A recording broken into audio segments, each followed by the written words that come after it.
This week on To the Contrary. National outrage prompts changes to religious freedom bills in Indiana and Arkansas. Then, the pay gap may start in family households. Behind the headlines, plus-size models take center stage.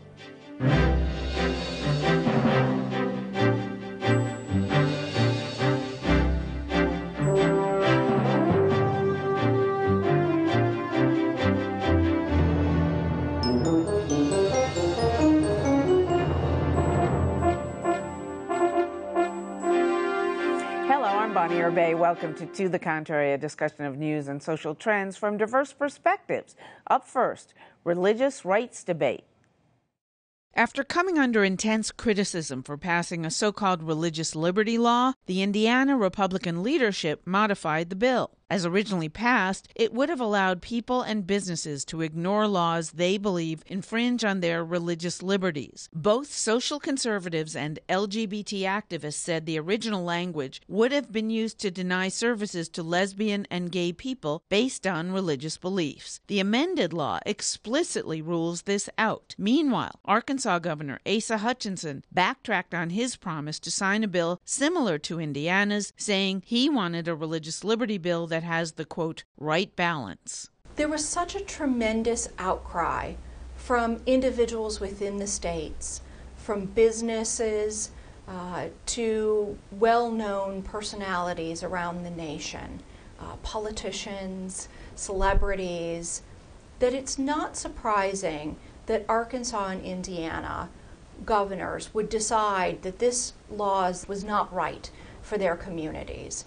Indiana this week also became the first state ever to charge, convict, and sentence a woman to 20 years in prison on a so-called feticide charge. 33-year-old Purvi Patel says her crime was having a miscarriage. Reproductive rights activists are outraged. But unlike the swift and overwhelming response against the law that would have allowed Christian conservatives to discriminate based on their faith against the LGBTQ community, there has been no similar response to sentencing a woman to prison for having a miscarriage, made a crime based on religious beliefs.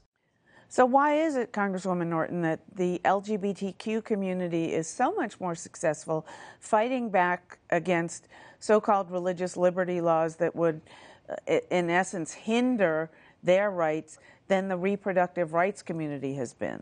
Bonnie, the history of racial discrimination makes Americans less accepting of statutes or actions that deliberately target a group, particularly when that group happens to be the best organized minority group in the United States today. I would add that the business community came out in force. Mm-hmm. The LGBTQ community has been very, very strongly aligned with business. Secondly, overwhelmingly, young people are behind the gay community in every conceivable way. Yeah, I think the demographics are really with gay and lesbian Americans because young people just don't see the point of this discrimination. And it turns out, which is so interesting, that the right has discovered that even on the right, you know, there are all these Republicans, even in places like Indiana, even who are religious conservatives, whose loved ones and friends are gays and lesbians, and they can't abide this kind of discrimination. It's a really interesting movement. I think that they're better organized. I mean, one of the really great things that they did in this particular instance was, as you mentioned, get the business community involved, get social media involved. No longer are state and local issues just state and local issues. Th're nationalized. So is it that LGBTQ are better organized than women generally? No, clearly there are lots of women who are anti-abortion. Yeah. We know that. But whereas there are very few LGBTQ who aren't for equal rights for their community. There's really no other there. When you're against an LGBT community person or somebody because they're gay, that's an outright act of discrimination. Americans recognize that. They know that. They have a long history of that. Here, the conservatives pit or pose the woman against a actual person, in their view, the fetus. That is not the case with the LGBT community. There is no other there. It's just that you are against them because of who they are. That makes it different, or at least it is posted as different. And it has a different effect upon Americans. Although most Americans still think a woman should be able to choose, it breaks down as to how, when, where, and the like. The religious community was not able to make a clear distinction between discrimination, such as being fired from a job for being gay, and the real religious conviction of a small business owner that maybe didn't feel comfortable addressing the gay marriage issue. They weren't able to really make the case. But I have to wonder, the woman Purvi Patel, obviously an Indian American, did that play in? I mean, to me, it seems the first time that a woman is sentenced to 20 years in jail for having a miscarriage, whether she hid it or not, tried to hide it from authorities. This is a crime that religious activists, because the anti-abortion war is religiously driven, think it's okay to put a woman behind bars for, and there's no outrage? It is an outrage. I think the reason we heard more, really, about the other issue is because the NCAAs are happening this weekend, and the Final Four is going to play, and the NCAA took a very strong stand against this, and a lot of corporations and sports teams said, hey, we have gay members, we don't want to be behind the times, we don't want to be associated with this, it's bad. And so it blew up in the face of the Indiana legislature and Governor Mike Pence because of the timing, partly, and because of the force of those business interests and sports teams. I think we're going to hear more about these restrictive abortion laws. I think Planned Parenthood is organized. I think the same people who are for gay rights are also for women's rights. And it's a very similar issue. It has to do with people's individual freedom and whether the government can step in. But there is, as I mentioned to Eleanor, the Congresswoman, there is the fact that there are plenty of women. I don't know I haven't seen recent polls to know the actual division, but there, a lot of conservative women who are anti-abortion. You see no gay people standing up there and saying, it's right to discriminate against gay people. But you know what? Just as many conservatives are not themselves comfortable with gay marriage, the issue here is whether they should be able to decide for other people. And that's the same thing with reproductive rights. You may be uncomfortable with the story of this poor woman and everything that she went through and what happened and how it unfolded, but the question is, who decides? Who gets to step in and say, you're going to prison? And this is a law, by the way, that was very distorted. Its original intent was to go after illegal abortion providers and domestic violence cases. This is the first time in history it's been used against a pregnant woman, and that is not the intent, and it really goes to this core issue. It's the first time it's been used successfully. There are other, then come to fruition. There are other prosecutions, and there are other states that are passing these laws. Your thoughts? I was just going to chime in with you and say, absolutely. I think the fact that the NCAA tournament was being held there was a big part of this. There might not have otherwise been so much attention to this as well. And then you have governors from other states banning travel, state-funded travel. So that was another aspect. And if you want to look at Arkansas as well, the fact that Walmart is located in Arkansas, this becomes a problem for Walmart if it looks like they're discriminatory towards people. People don't want to shop there. People don't want to work there.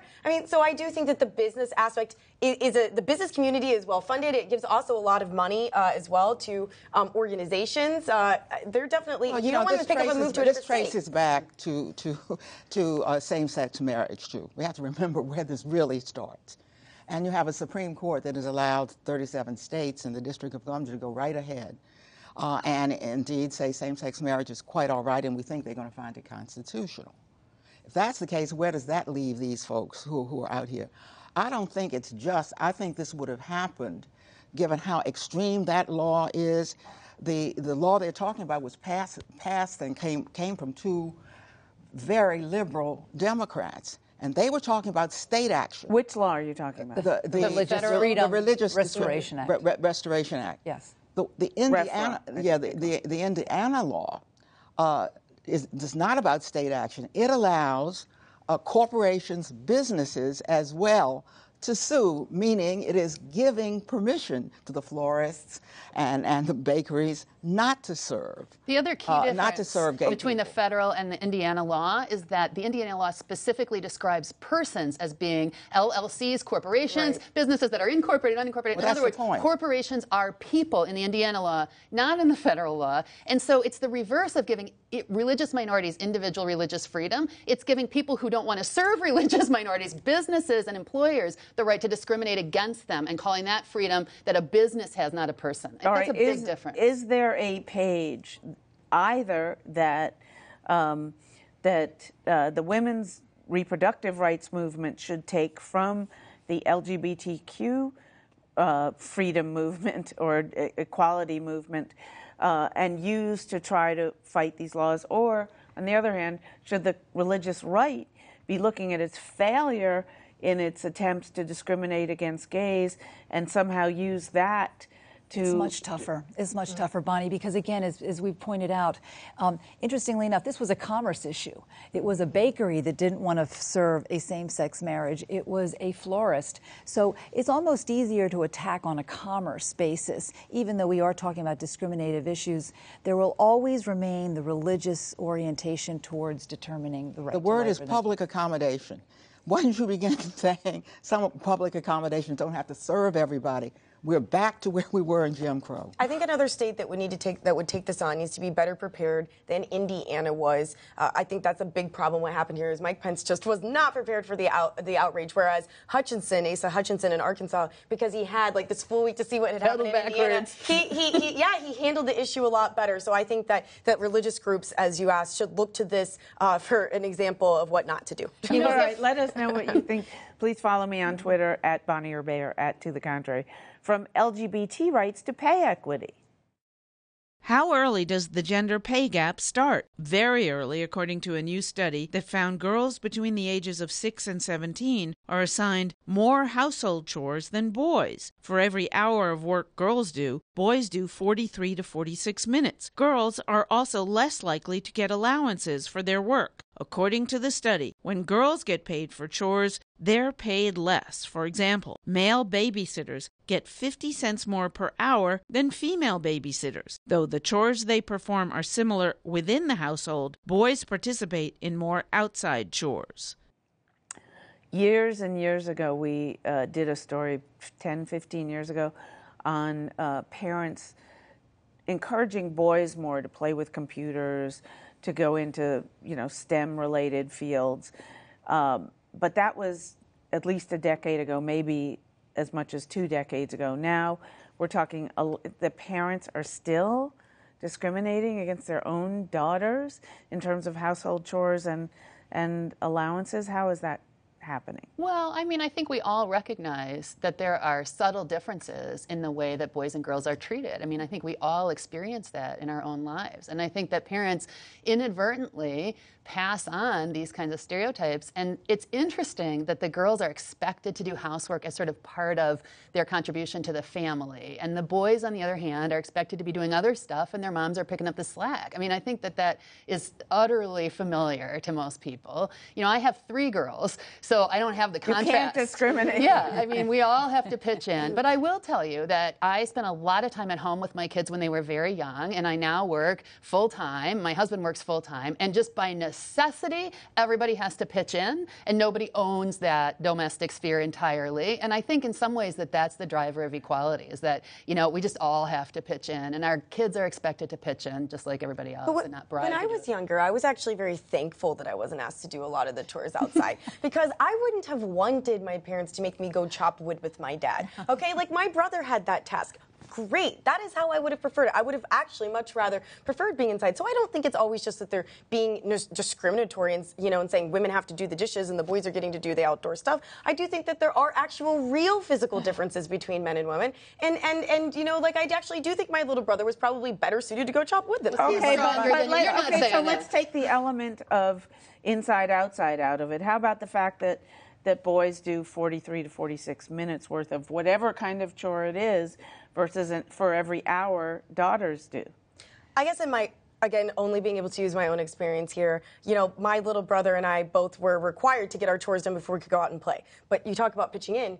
All of the chores had to be done before we could go out and play. He'd just sit on his little butt, and I would do all the chores because I wanted to go out and play. So I probably did do a lot more chores than he did, and I hope he's watching right now. I'm still very upset about this. Taking out the trash and helping your dad reconstruct the garage for my little brother and the like was viewed as much more strenuous work. Actually, my father would not allow my brothers to help with household chores like washing the dishes and taking the dishes out of the dishwasher and the like, and help cook. So essentially, those were viewed as softer chores. Now, I did not realize there was pay discrimination, I have to say, when I was young. I would have protested wildly. So we have to raise this issue with the children. If we can get beyond the anecdotal for a moment, I think this is very serious. It really tells us that gender roles get locked in at a very early age, and we don't even realize it.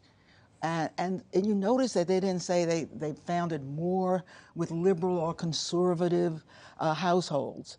They just found it was ubiquitous. It is so deeply cultural that to root it out takes something very that's deliberate a fascinating and point. intentional. Mm-hmm. That is a fascinating point. And studies show that if they tell adults that babies are boys or girls, the adults respond completely differently to the babies. They're not actually boy or girl babies, but they project a kind of toughness. They hold the boys less, they talk to them less, they don't comfort them when they cry as much. There's much more mirroring with facial expressions and sympathizing and empathizing with girls. It's a profound cultural difference, and we do have to recognize it in order to make some of those changes.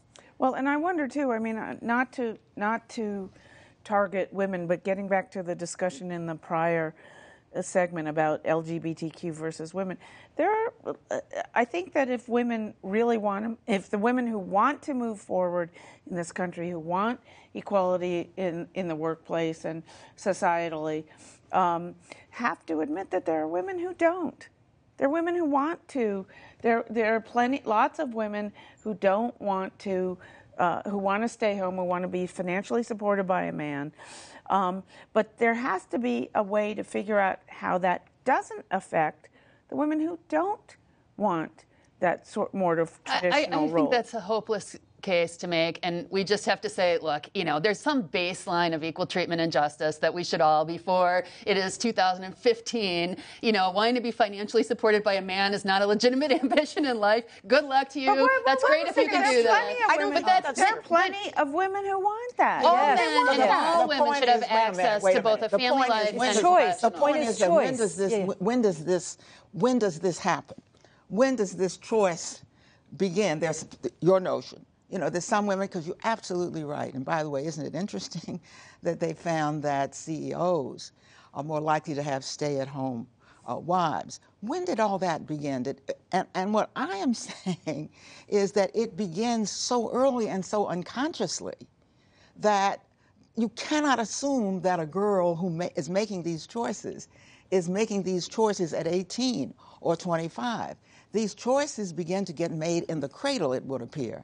And that puts a very heavy burden on mothers and fathers on how they raise their girls and boys. Well, and when the deck is stacked, you're not making a choice. You're responding to the conditions that you're raised in. If people made their own choices, they would have a fulfilling family life and a fulfilling career, men and women both. I want to say that because of the chores that one was prescribed as a child, that somehow presumes what they're going to go on to do in their life. I really think that's getting... I think she's talking not... no, I don't actually agree with you on that, because I think that there are women who would tell you, I want to stay home full-time with my kids. I don't have career ambitions. Since when? Right. I hear that a lot. Plenty. Absolutely. Well, I'm from the Midwest with my kids, and I love doing that. I'm not saying people shouldn't stay home with their kids, but you should have the ability in society. We should have a society that provides adequate child care, family-supporting wages, the kinds of conditions that allow people not to have to make these huge trade-offs where they have to give up their career altogether to have adequate time with their children and do what they want to do for them. Men don't have to just make the money all the time. The presumption of giving up a career. My grandmother had 7 kids. She stayed at home. She really liked it. She, cooked their food. She made their clothes. And that was her choice. And just to go back to what was Bonnie saying, if that's someone else's choice, then I respect that. That's not my choice, but that's her choice, and I respect that. And I don't think it had anything to do with the chores she was assigned as a child. That's all I'm saying. Okay, but one final statement. It's a choice. I respect it. But what I don't respect is when it's used against women who don't want to make that choice. Right. And that happens a lot too. Behind the headlines, plus-size modeling. Amanda Czerniawski is a professor at Temple University who went undercover as a plus-size model. She says models felt at times empowered and at other times objectified by the industry. Her book, Fashioning Fat, chronicles her experiences and reflections as an undercover model. I was really intrigued by this idea of plus-size models. You know, they do not have the typical body type expected within fashion, which generally privileges a thin body type.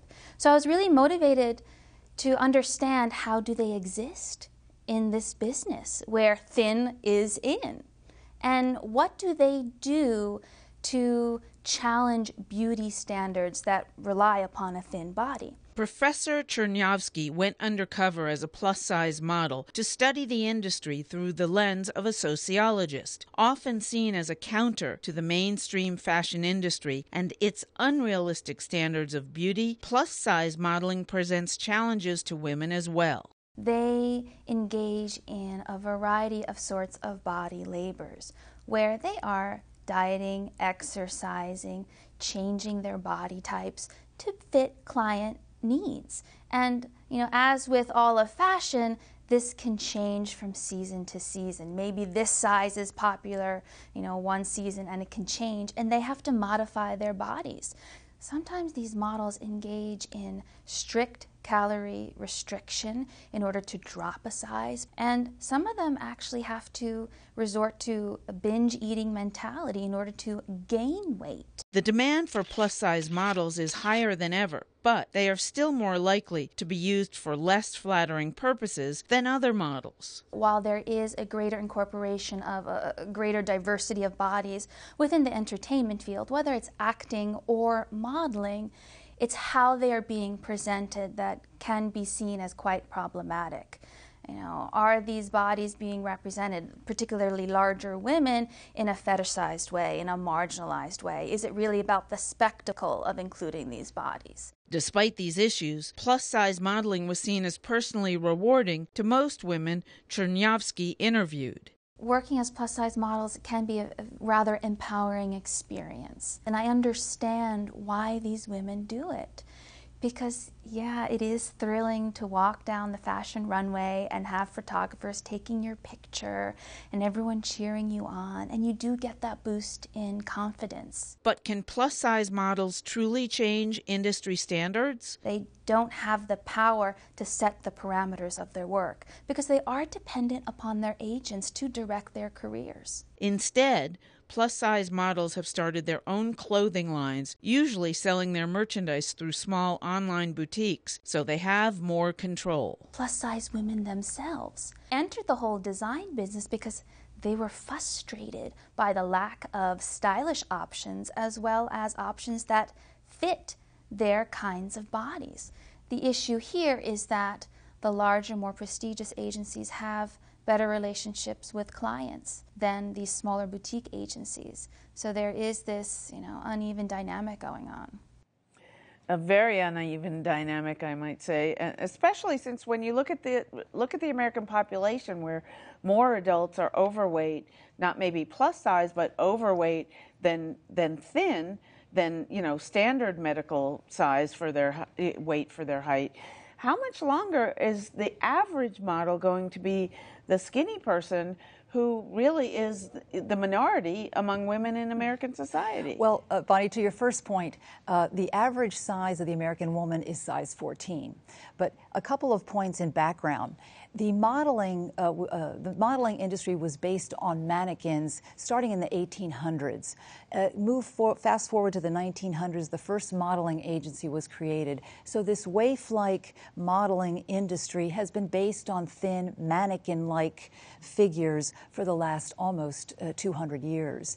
And so do you expect that to be able to continue for much longer, given that we are now dealing with a majority obese population versus back in the 1800s, that wasn't the case. Absolutely. And I want to craft a difference between being healthy at a size 12 and then being obese and encouraging overweight, unhealthy behavior. So the point that I'm making, I applaud these plus-size models. Some of them don't like that word, but I like the more realistic crafting of what the American woman looks like, and I think this is a very positive step.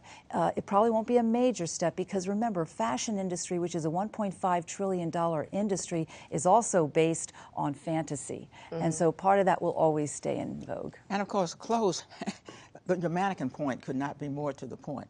Clothes hang off of the mannequin. they don't hang off of a plus-size woman. Right. And it may not be the best venue to show her, to show your clothes off. You're showing the clothes off, not the figure off. Right. And so if we want to, so I don't expect the fact that we are already obese, we're already overweight, to influence a industry that has long known how the public wants to see its shows, not its models. Last word, because we're about out of time. I was just going to say that I like your point about the healthy. It's important, whether you're plus-sized or otherwise, to be healthy with what you're doing. But one just quick point I wanted to make is I'm happy to see that there has been more minority models. I know that when I see clothes, I like to see them on someone who looks like me, so I'm happy to see that. That's it for this edition. Please follow me on Twitter and visit our website, pbs.org/to the contrary. And whether you agree or think to the contrary, see you next week.